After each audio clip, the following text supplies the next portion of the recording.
Hi guys, James at RampantLionReviews again for you today with another beer review. For this one we are doing a little bit of a special video. This one will air on my 28th birthday, December the 16th, 2019. So I'm a bit of an old bastard now, I'm 28, I'm officially in my late 20s, but oddly enough this date actually coincides with another beer tuber's birthday. December the 16th is also the birthday of a certain Paul Rameli over at PA Brew News, and I've known him since not long after I started up the channel actually. Like me, he's a kind of crazy metalhead. He listens to black metal, which is a bit more brutal than my tastes, and he films his beer reviews in his dungeon basement normally. So yeah, a big happy birthday to him as well, and I think I've got a beer here that would suit both of our tastes actually, so I'm curious to see what he thinks of this one and what you guys think of it as well. For this review then, we're going to cross the water to Copenhagen in Denmark, and we're revisiting one of my favourite Scandinavian craft breweries actually. This one is a collaboration beer,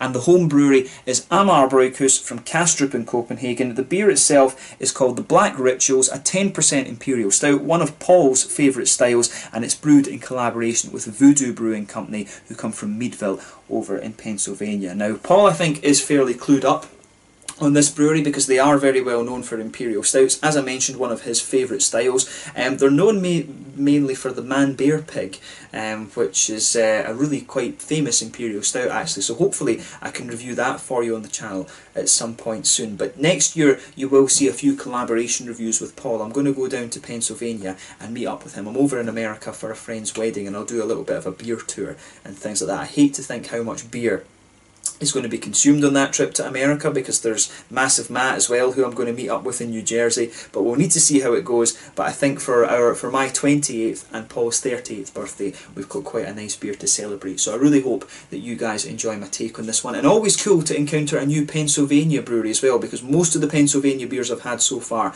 have been from Victory Brewing Company, who are very good, but the great thing about Amager Bryghus is they always collaborate with different American breweries actually. But yeah, as is usual with my reviews then, I'll tell you a little bit about the breweries involved here before we taste the beer. If you want to get straight to the tasting, just fast forward. All the usual links are in the description below. That's the brewery website, the link to my other reviews that I've done from Amager Bryghus before. I've done maybe about 20 or so from them so far. There's a link down there as well to my future reviews that I'll do from Voodoo Brewing Company. Very first time I'm encountering them, as I mentioned. There's all the usual social media there too. If you want to see more beer reviews, do please consider subscribing to the channel. The whole channel of course has a geography-based tagging system, so you can go into the homepage and search for beer based on country, city, state, county, prefecture, whatever it is you're interested in. Do check out the playlist of beers from different countries. There is one there for all the Danish beers that I've reviewed for you, and another one for all the American beers. This one will appear in both of those because it is half and half. And as always, please do get in touch and let me know some of the other beers and breweries that you guys would like to see me review. It's always great to hear from you guys that are watching the videos,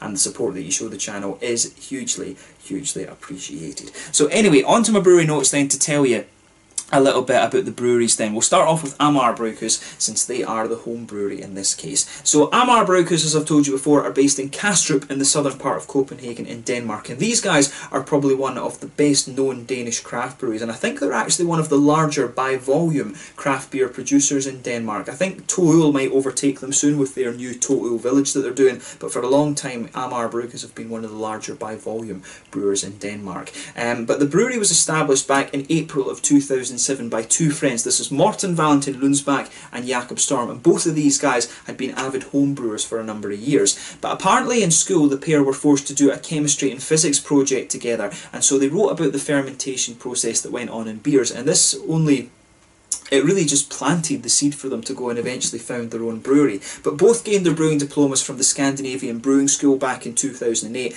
and the company has since gone on to found great strength and become very highly decorated. Like I say, one of the best known craft beer brands over in Denmark. But the first brewery they had was located in Tornbu in the southern part of the city, and they've been constantly expanding over the last few years. They had to buy a whole new brew kit for this brewery back in 2011, and this took their capacity up to around 250,000 litres of beer per year, but they managed to max out their original brewery at 400,000 litres of beer per year. They moved to a new site closer to the airport in 2018, which doubled their capacity up to around 800,000 litres of beer per year, and I believe they're working again to try and expand that even further, and they're also increasing barrel aging and things like that as well. So they opened up their tap house bar in Copenhagen right next to Nørreport station in March of 2019. It's a really nice bar actually. I need to film a little out and about video for you there at some point too, because it really is very nice. Check that out if you find yourself in Copenhagen. And then they've got another bar in Amager, the district where they're from and where the brewery takes its name, which is called Brewing, and this opened I believe in November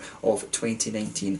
As of late 2019 though, December to be specific when I'm filming this review for you, they've produced around 250 different types of beer. And one of the great things about this brewery is that they're always willing to try different styles. You can get Scotch ales from these guys, you get some beers that are brewed with like Brettanomyces and things like that. I don't know if you can technically call them sour beers in the same way as you would things from like Bryghus and stuff like that, but they do experiment with that a little bit. But probably the best beers you're going to find from Amager, in my opinion, would be the Imperial Stouts and the IPAs. I mean, they try both the New England side of things. The Bastard Princess is a really nice beer. One of the best West Coast IPAs in Europe, in my opinion, is the Batch 1000 from Amager, and you know, really try that beer if you get the chance. They've also done Winter in Bangalore, which is an awesome West Coast sort of winter IPA, I guess you could say. But the beer that really made these guys was the Herr Fredriksson, and it was named after a guy who helped them set up their first brewery. That's their Imperial Stout. It got onto one of these rate beer Untappd lists of, you know, the best beers in the world, and then a lot of Americans started demanding that it be imported to the States, and that was what really fed a lot of the Amager Bryghus growth, and they've been consistently ranked in the top 100 brewers in the world actually. So definitely a brewery that you have to check out if you get the chance. Like I said, one of my favourite Scandinavian craft breweries. Check out either Batch 1000 or Herr Fredriksson as your first beers, and you will definitely not be disappointed with those. But pretty much anything you'll get from Amager Bryghus will be of a very, very good quality, so make sure you check them out if you're interested in Danish craft beer. So yeah, that's all you need to know about Amager Bryghus for the moment. If you want to learn more, of course, check out the brewery website in the description below. You can follow them on Facebook and Instagram to keep up to date with all the latest goings on. And you can check out the Rate Beer and Untappd pages as well to see all the different beers that they've done. Sorry about the edit there, guys. Camera just decided it was going to die. But anyway, on to the American side of this beer then. So Voodoo Brewing Company, who, as I told you, I had never heard of before. But that's one of the great things about Amager Bryghus. They often collaborate with American breweries that are well known over there, but not very well known over here in Europe. So Voodoo Brewing Company, as I told you earlier, are based in Meadville in Pennsylvania, and they were founded back in 2005 by Matt Allen, and they started producing beer a little bit later in 2006. So Matt had previously been a sergeant in the US Air Force, and then he went on to work at Nesbitt's Brewery in Utah, which began back in 1993, and it was there that he apprenticed as a brewer.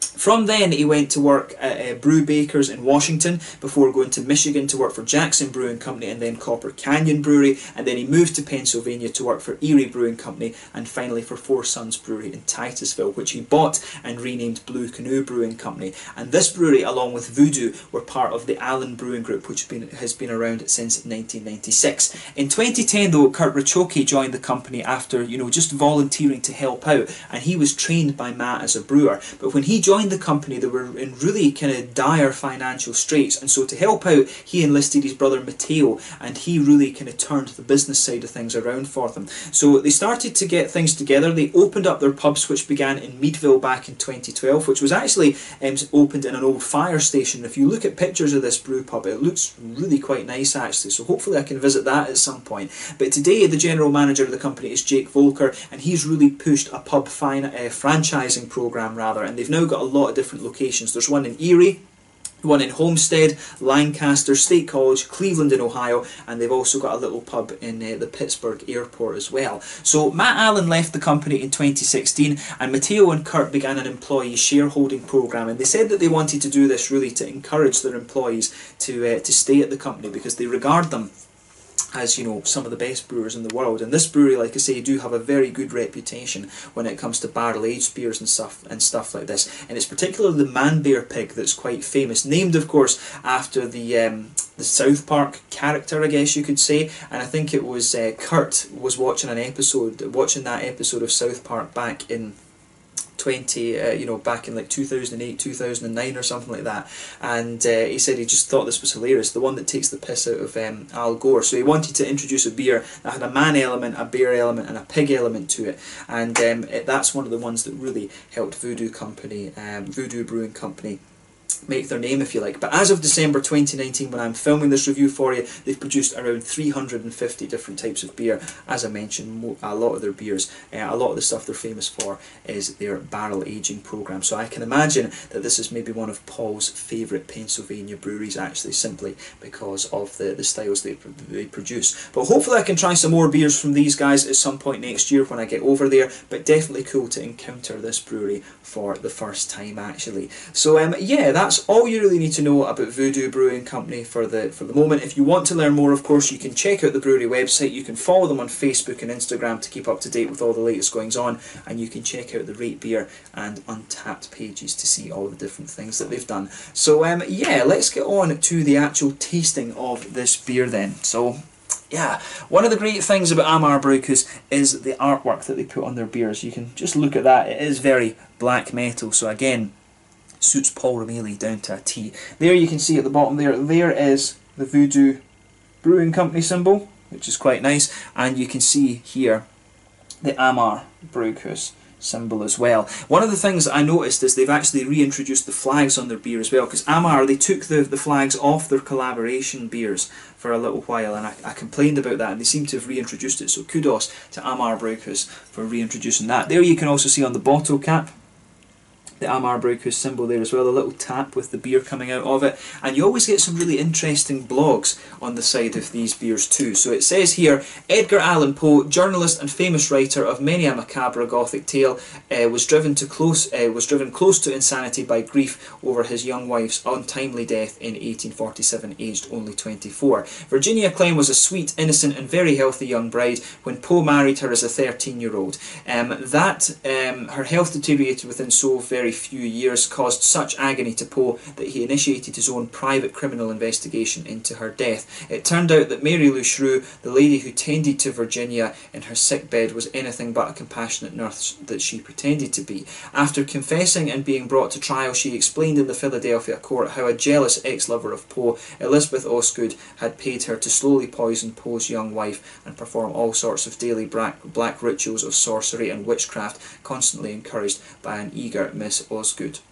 This tonic of poison and evil magic eventually drove Virginia to an early grave. As if plain murder wasn't enough, the Pennsylvania laws prohibiting any degree of sorcery and spiritualism made the case even graver. The honourable judge presiding had no other option than to sentence both Mary Lou Shrew and Elizabeth Osgood to lifetime imprisonment for the murder and conspiracy to murder. Had they been males, they probably would have been hanged by the neck, but instead they both ended their lives in the notorious Eastern State Penitentiary. The conviction of his wife's murderers seemingly offered Edgar Allan Poe little consolation. His poetry turned even bleaker, even misogynist, and he died less than 2 years after his beloved Virginia. This is a collaboration beer made with Voodoo Brewery in Meadville, Pennsylvania, USA. So yeah, didn't know that about Edgar Allan Poe actually. So there you can see them obviously brewing up some weird things. Well, I didn't know Edgar Allan Poe if he was in Pennsylvania as well, actually. I don't know if that was where he was from. But it says on the side here, this one has a malt base of Pilsner, Maris Otter, chocolate, Munich 2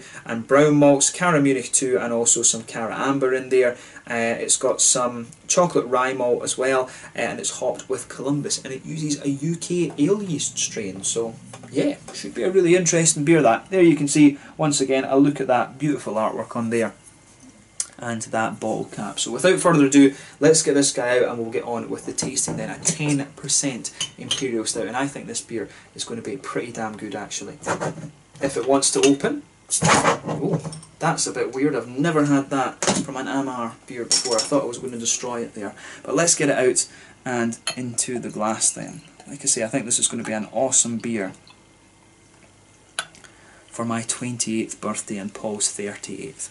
So yeah, as you can see and as you would expect from an Imperial Stout, this one has poured a lovely dark ebony rosewood colour. If I hold this up to the light, it does have a little bit of a kind of Coca-Cola coloured edge to it, but there's not much light coming through that at all. This beer is black as night. If I put my fingers behind the glass, of course, you are not going to see any light coming through it. The head on this one, incidentally, is about a quarter finger with a kind of dark beige tan sort of thing, but that's fading away very quickly to be a thin foamy layer. There's one or two big bubbles sticking towards the side of the glass and a few little ones just heading up towards the bottom of that head there, but you know, overall it looks pretty nice and you know, pretty much what you would expect from an Imperial Stout actually. So yeah, let's have a look at the aroma and see how we get on with this one then. Nothing overly surprising about this beer when you consider what style it is in terms of its appearance.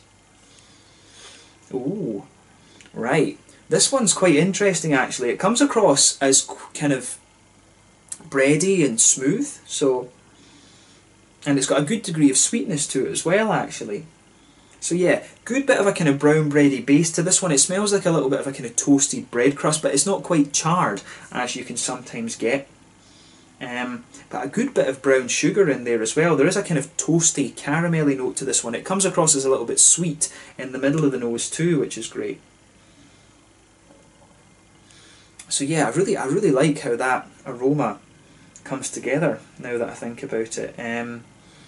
You can definitely smell a little bit of the grainy kind of brown, I guess it's the rye malt that's really giving you that kind of big, kind of brown bready character to this one. As I say, that bread crusty note, but in the centre of the palate, or in the centre of the nose rather, not the palate, it's really got some nice sweet caramel, and it comes across as a little bit toasted. You can definitely pick up some biscuity malt notes in there too. There is a degree of chocolate also, and I mean, the chocolatey notes that you get out of this one, it's a sort of, you know, 60, maybe 70% cocoa type chocolate. It's got a little bit of that dark chocolate element to it, but at the same time it's also kind of quite sweet. It reminds me of the smell of, like, you know, hot chocolate powder. There's a little bit of that going on with this one. There's maybe a few woody undertones to this beer as well, but maybe one or two nutty notes too, which is kind of interesting. But I mean, overall, the malt base of this one, it's quite, it really comes across mainly as quite bready, a little bit chocolatey, and kind of nice and toasty in terms of the brown sugar. It's not the most complex stout aroma that I've come across from Amager Bryghus, but I'm sure it will still be pretty damn awesome in terms of its flavour and things like that. You're never going to get a bad stout, I don't think, from Amager Bryghus. But yeah, not the most complex one in terms of its aroma actually. But I really like how that goes together. It's got a good. It's interesting that, because this has got one of the more kind of comprehensive malt bases compared to some of the other stouts that I've had from Amager. But it doesn't come across quite as complex in the aroma. So that's a really interesting point to make about this. But yeah, in terms of the hoppy side of things then, you've got a little bit of earthiness coming out of this one, maybe some grassiness, and there's a good little bit of red fruit in here too. So for me, definitely a little bit of a sort of raisiny sharpness to this one, some juicy or figgy notes, a little bit of a blackcurranty, blackberry sort of thing as well. There is a little bit of a sharpness to the blackberries now that I think about it. But definitely some more juicy blackcurrants, juicy figs in there as well.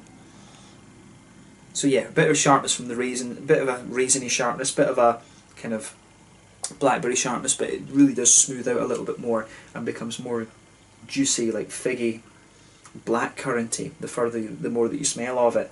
There's a little bit of sort of black malty kind of toasty note there. The more that you smell of this beer, the more kind of roasty and toasty it smells. But compared to other Imperial Stouts that I've come across, this is definitely one of the more bready and kind of chocolatey and toasty caramelly ones that I've come across. So yeah, not the most complex smelling Imperial Stout that I've come across from Amager, but I've got a feeling that this one will prove really quite complex in the flavour, just going by all the different malts that are there. And as I say, Voodoo Brewing Company do have a very good reputation in this style as well. So without further ado, let's have a taste of this one then. This one is the Black Rituals, a 10% Imperial Stout from Amager Bryghus over in Kastrup in Copenhagen, Denmark, one of my favourite Scandinavian breweries, and Voodoo Brewing Company over in Meadville in Pennsylvania, who I imagine are one of my good friend Paul Rameli's favourite Pennsylvania breweries actually. So yeah, big happy birthday to Paul, his 38th birthday. Make sure you check out his channel, and let's get stuck into this one. Slàinte, skål, cheers.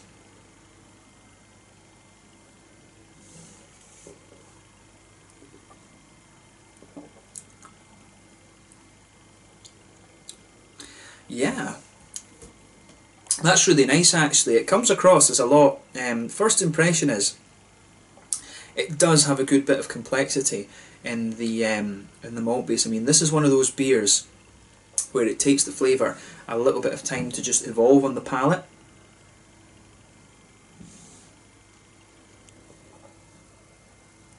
And it's really well balanced actually between the sweeter side of things and the drier side of things. I mean, with Imperial Stouts we always have to talk about whether it's like a Russian Imperial or whether it's a sweet stout. This one really has elements of both actually, but it gets a thumbs up from me.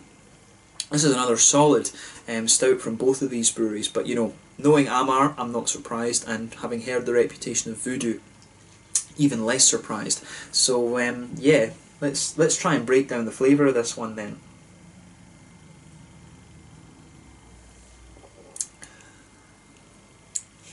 Yeah, that really is nice actually. I like the way this, it feels to me like it's one of the wetter and kind of slightly sweeter stouts. This is one of these beers, it comes in really quite wet and really smooth, and then you can just gradually feel the middle of your palate drying out, and that's when you start to get a lot of the complexities out of this one. This is really quite nice.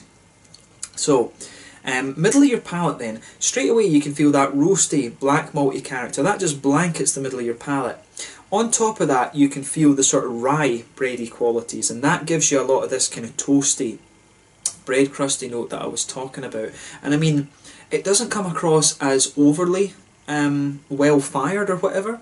It really just has it has a nice little bit of that kind of rye spicy note, but a lot of the sweeter elements, the chocolate and the brown sugar, help smooth that out a little bit. But like I say, the dryness of this beer gets progressively stronger, I think, the further you go into the aftertaste actually.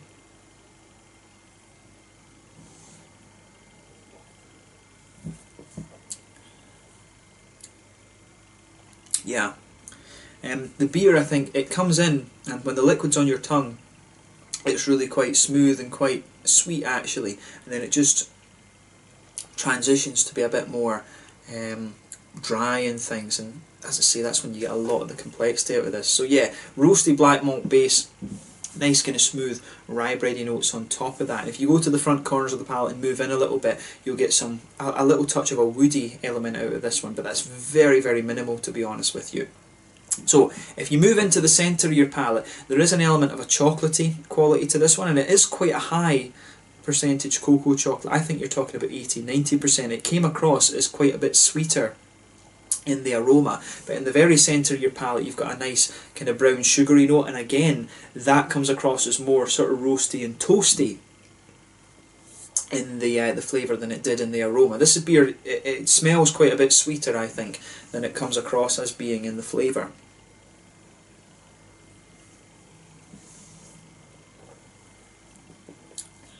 Yeah. Am I remembering right, did this have some Maris Otter malt in it? Yeah, it did, because you really can get a little bit of a biscuity quality out of this one too. Like I say, if you go to the very centre of your palate, you get that sweeter caramel element, and you can feel, as you move further out from that a little bit, it's got a little bit of a,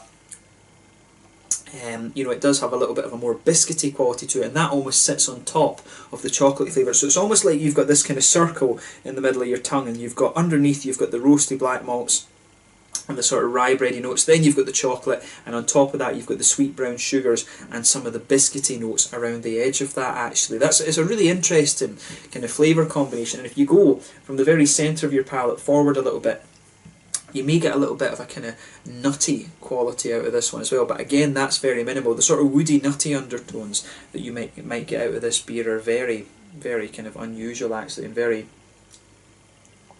sorry, it's not unusual, I should say, they're very kind of sort of reserved and very subtle, I guess you could say.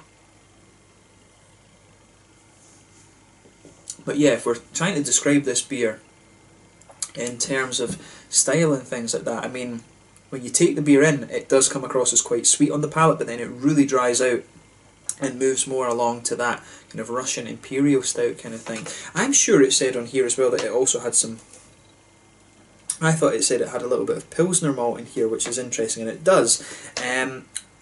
That's a really interesting thing to add into an Imperial Stout. It also says that they use a double mash with this. So Pilsner malt obviously is going to give you a little bit of crispness, And in fairness, if you go to the back of your palate, you really can pick out a little bit of that crisp quality. I mean, I'm big into my German lagers, and you know, Pilsner malt. It really can, it adds a really interesting aspect to the beer. It's an interesting choice actually to put that into an Imperial Stout, and you can feel that it kind of, in some ways, it really helps the sort of black malty and more grainy aspects of the malt base in this. I've never come across that in an Imperial Stout. That's one of the great things about, you know, reviewing these collaboration beers from Amager, because you'll always find some really interesting things. I do like that when they put the ingredients on the side of the bottles too, because as a beer tuber and whatever, you're always learning stuff about beer and different flavours, different hops, different malts and things like that. So yeah, I mean, this, as I say, it comes across as a very, it is more like a Russian Imperial Stout, this, rather than a sweet stout or anything like that. But that Pilsner malt is a really interesting little twist with this beer. But a really solid Imperial Stout in my opinion. Try this for yourself and just see what you think. So in terms of the hoppy side of things then, back corners of the palate, there is a good little bit of earthiness there. As you come further forward, you get a nice little bit of floral aromaticity on the front corners of the palate. If you age this beer, of course, it says on the bottle that you could age this until 2024. You know, it would smoothen out a little bit, but there is quite a little bit of a spicy floral note out of this. It was Columbus hops in here. They give you a very distinctive floral spiciness, and then round the very front curve of the palate, it's that little bit lighter and grassy, and behind the front curve of the tongue, of course, that's where you get that little oily bubble where the juicy, fruity esters start to push their way out of the beer.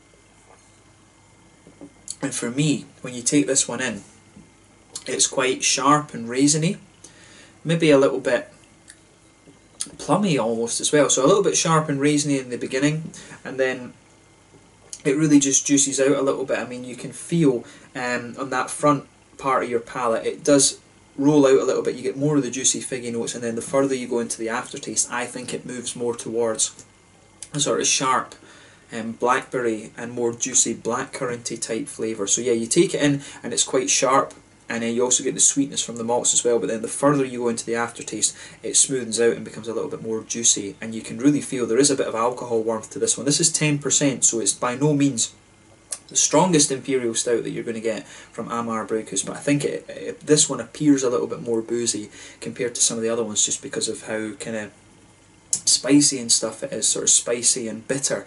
So to me, this is one of the more bitter Imperial Stouts I remember having from Amager Bryghus, but it really is pretty damn nice, I have to say. So, you know, thumbs up to both Amager and Voodoo Brewing Company for this one. Definitely cool to try another example of this style that both breweries are very, very well versed in actually. So yeah, definitely cool. I'll need to see if I can get another bottle of this to take over to Paul actually, because I think he would quite appreciate this one.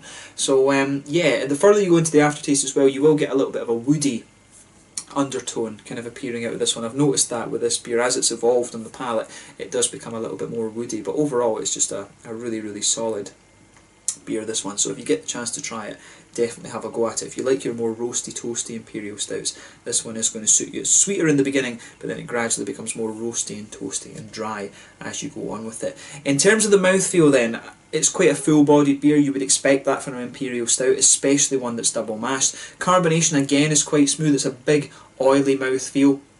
In terms of bitterness and things, this one's got to be like 80 IBUs, maybe even a little bit higher. You really get a good bit of bitterness both in the malt base and from the Columbus hop in this. If you age it, obviously that'll drop off a little bit, but really quite a bitter Imperial Stout. This one, like I say, that makes me think it's Russian Imperial. You've got some nice you've got a nice little bit of juicy fruity quality to this, and the malt base, as I said, it's really well balanced between being roasty and toasty, kind of more bready, a little bit of smoothness in there from the bready side of things, and a little bit sweeter as well, the chocolate and the brown sugary notes. So I mean, overall this is a really quite interesting beer, this one. Is it quite as good as Herr Fredriksson? I'm not quite sure. I think that's a very difficult beer to beat, but it definitely kind of matches it, I think, in terms of sort of complexity and stuff like that. I think the Herr Fredriksson is a little bit of a benchmark in the style, so it's difficult to beat, but they have produced a really nice Imperial Stout here at Amager Bryghus, and you know, you can't really fault them for that at all. So definitely a nice beer to review for you for my 28th birthday review. So let's leave it at that for this one then. A really interesting beer that I've been happy to review and cool to encounter. Pardon me, getting a bit of gas from it. Voodoo Brewing Company for the first time as well. So yeah, let's leave it at that. Once again, thank you for watching my beer reviews. Until the next time, please like, subscribe, share, all the usual YouTube stuff. Let me know your own thoughts on this beer in the comment section below. Let me know what your favourite beers are from Amager Bryghus as well. Do let me know some recommendations for Voodoo Brewing Company as well. Like I say, I hope that I can visit there with Paul at some point in the future, because I know that that's a style he really likes, and I'm guessing he probably enjoys this brewery. But thank you again for watching, and I will catch you guys very soon. So until the next time, please like, subscribe, share, all the usual YouTube stuff. Let me know your own thoughts on this beer in the comment section below. Check out all my social media and things, but most importantly, make sure you check out Amager Bryghus and Voodoo Brewing Company if you get the chance. Slàinte, skål, cheers. This was the Black Rituals, a double mashed Imperial Stout at 10% ABV from Amager Bryghus in Copenhagen in Denmark, and Voodoo Brewing Company from Meadville in Pennsylvania in America. Slàinte, skål, make sure you check out this beer and these breweries. Cheers.